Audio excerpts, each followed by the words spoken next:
नमस्कार दोस्तों, मैं आचार्य के.एस. शास्त्री वास्तु एवं ज्योतिषाचार्य सूर्य ज्योतिष में आपका स्वागत करता हूं। मित्रों, हमारी ज्योतिष चर्चा पारस्परिक सिद्धांत पर बहुत आसान तरीके से चल रही है और आशा करता हूं कि आप इसको समझ पा रहे होंगे, इसका लाभ उठा पा रहे होंगे। आज अध्याय 87 में चंद्रमा से ही बनने वाले तीसरे योग की बात करते हैं। तीसरा योग है दुर्धरा योग। हमने पहले नंबर पर बताया आपको सुनफा योग, नंबर 2 पर अनफा योग, नंबर 3 पर आज हम चंद्रमा से बनने वाले दुर्धरा योग की बात कर रहे हैं। जैसा नाम है उसी तरह से इसको समझते हैं। इसमें ये कहा गया है कि चंद्रमा से दोनों तरफ 12वें भाव में भी और द्वितीय भाव में भी यदि कोई ग्रह बैठा है तो यह योग का निर्माण होता है। बहुत आसान तरीके से अभी चंद्रमा के ही आगे पीछे की चर्चा चल रही है, क्योंकि ये चंद्रमा से ही बनने वाले योग हैं, तो हम चंद्रमा को ही लेकर के चलेंगे। और इसमें एक बात और बताई है, सभी जो चंद्रमा से बनने वाले योग थे उसमें सूर्य को और राहु और केतु को नहीं लेते। ये बैठे भी हों तो उनका कोई परिणाम नहीं होता, ऐसा शास्त्रों में कहा गया है। इन तीनों ग्रहों को छोड़ कर के बाकी जितने भी ग्रह हैं वो दूसरे भाव में बैठे हों और 12वें भाव में बैठे हों तो दुर्धरा योग का निर्माण होता है।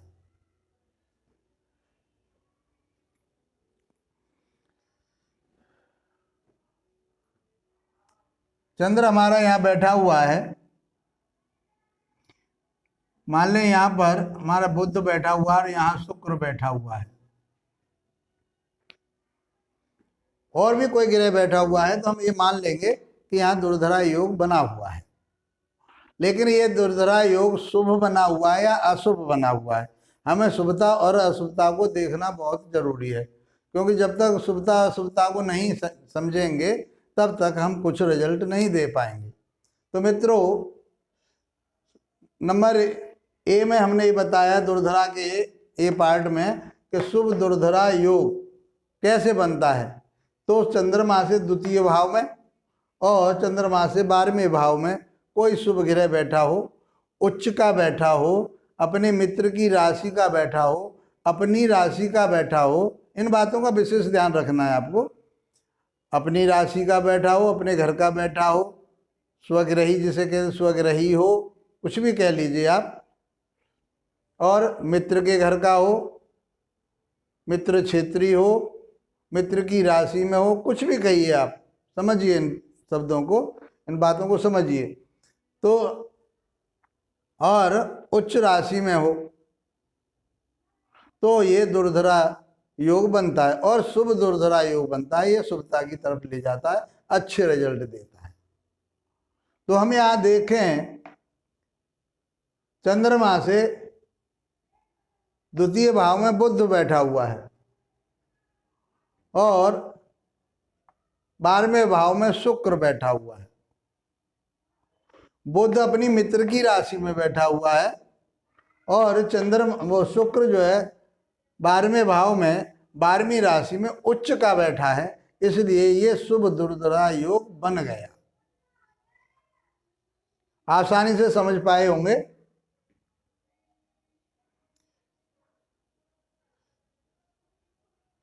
चंद्रमा से 12वें दूसरे भाव में बुध अपनी मित्र की राशि में बैठा है और चंद्रमा से 12वें भाव में शुक्र बैठा है, तो इसको शुभ दुर्धरा योग बोलेंगे। अब इसका हम सामान्य फलित किस तरह से कर सकते हैं। चंद्रमा चौथे भाव का स्वामी है, तो चौथे भाव की चीज़ों को देगा। चौथे भाव से क्या देखते हैं? माता को देखते हैं, माता के स्वास्थ्य को देखते हैं, सुख सुविधा वाहन मकान सब चौथे भाव से देखते हैं। लग्न में बैठा हुआ है, यहाँ से स्वास्थ्य देखते हैं, जहाँ तक का ये शरीर है तो ये इसको हम क्या कहेंगे, शरीर उसका मजबूत होगा, अच्छा होगा, आकर्षण वाला होगा, गोल चेहरे वाला होगा, सुंदर होगा, मान सम्मान प्रतिष्ठा को प्राप्त करने वाला होगा। अब हम बुध की बात करें तो बुध पराक्रम का और छठे भाव का मालिक है। तो पराक्रम और छठे भाव का मालिक हम आपको पहले बता चुके हैं जब लग्नों को बता रहे थे वहाँ पर। तो ये शुभ ग्रह ही माना जाता है बुध। यहाँ पर तीसरे और छठे ग्रह का मालिक होकर के कमजोर होता है, लेकिन ये कहा गया है पारिश सिद्धांत में यदि वो शुभ ग्रह हैं तो वो शुभता ही देता है। तो यहाँ बुध अपने मित्र के घर में बैठ गया तो पराक्रम देगा, हिम्मत देगा, छोटे भाई बहनों से अच्छा तालमेल, परिवार को इकट्ठा रखेगा। जो यहाँ से शत्रुओं का नाश करेगा, रोग ऋणों का नाश करेगा, ये मान करके हम यहाँ से चलेंगे क्योंकि ये पॉजिटिव ग्रह है। अब चलते हैं हम शुक्र पर। शुक्र अपनी उच्च राशि में बैठा है, विदेश के घर में बैठा है, सुख सैया में बैठा हुआ है, तो ये सारी चीजें मिलेंगी। और वो कहाँ का मालिक है? दूसरे भाव से कुटुंब देखते हैं, परिवार देखते हैं और धन देखते हैं, संचित धन देखते हैं, वाणी देखते हैं, वो सारी चीजें यहाँ उसको प्राप्त होंगी। दूसरा, वो सातवें भाव का भी मालिक है शुक्र, तो यहाँ से पति पत्नी और पार्टनर को देखते हैं। तो यहाँ से हम क्या कहेंगे कि या पत्नी की कुंडली है तो पति सुंदर होगा, आकर्षण करने वाला होगा, आकर्षित करने वाला होगा, और पत्नी है तो पत्नी उसकी सुंदर होगी, सुशील होगी। ये हम इस तरह से आपको बता सकते हैं। तो इस तरह से हमने देखा ये दुर्धरा योग का निर्माण, शुभ दुर्धरा योग का निर्माण हो गया और हमने बहुत आसानी से इसके फलित को बताया। ग्रह जो अपना फल देते हैं वो अपने भाव का फल देते हैं, जिस भाव में बैठे हुए हैं उस भाव का फल देते हैं। और जहाँ वो देखते हैं, वो देखने वाली बात अभी नहीं चल रही है, आगे जब धीरे धीरे हम आगे चल रहे हैं तो इन चीज़ों को और बताएंगे विस्तृत में। सारी चीज़ें यहाँ लेकर फिर कन्फ्यूजन में हो जाएंगे आप। तो हम ये मान के चलें कि यहाँ पर ये हमारा शुभ दुर्धरा योग है और इसमें व्यक्ति के लिए मान सम्मान, प्रतिष्ठा, धन और विदेश यात्रा वगैरह वो सब कुछ उसको मिलेगा। समझ पा रहे होंगे। यदि हम अशुभ की बात करें, अशुभ ग्रह की बात करें तो मान लीजिए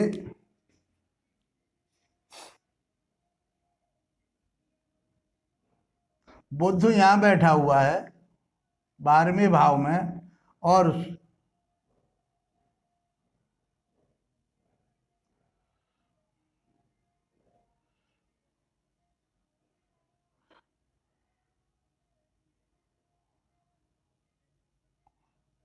मंगल को मान लें यहाँ बैठा हुआ है, तो ये अशुभ दुर्धरा योग का निर्माण होता है। बहुत आसान तरीके से आप समझ पा रहे होंगे क्योंकि चंद्रमा से दूसरे भाव में मंगल बैठा हुआ है और मंगल इसको शुक्र को, या शुक्र के घर में बैठा, सम के घर में बैठा हुआ है, तो ज़्यादा इसको, लेकिन क्रूर ग्रह है, अशुभ ग्रह है। और 12वें भाव में बुध 12वीं राशि में नीच का होके बैठ गया है, इसलिए कि अशुभ दुर्धरा योग का निर्माण हो रहा है। जो हम आपको बता रहे थे अब उन चीज़ों में हानि हो जाएगी। जो हमने फलित में बताया उन चीज़ों, क्योंकि चंद्रमा से आगे मंगल बैठा हुआ है, मंगल समक्षेत्री बैठा हुआ है, तो कोई खास रिजल्ट नहीं देगा। यहाँ पर ये बुध जो बैठा हुआ है वो नीच का होके बैठा है, तो दुर्धरा योग का जो निर्माण हो रहा था वो अशुभ निर्माण हो गया, अशुभ दुर्धरा योग बन गया। ये बहुत आसान तरीके से आप समझ पा रहे होंगे। इसमें अब बुध की जो हमने बात की तीसरे और छठे भाव की, तो वो यहाँ पर क्या करेगा, नीचे का होकर के 12वें भाव को खराब करेगा। इधर मंगल भी दूसरे भाव को वाणी दोष देगा, धन संचित करने में, इकट्ठा करने में उससे परेशानी आएगी। और चंद्रमा इनके दोनों के बीच में पीड़ित हो गया तो माता का स्वास्थ्य और मकान दुकान वाहन बनाने में भी उसे दिक्कत रहेगी। ये बहुत आसान तरीके से आप समझ पाए होंगे मित्रों। इसी तरह से और आगे बनने वाले योगों की बात करेंगे हम।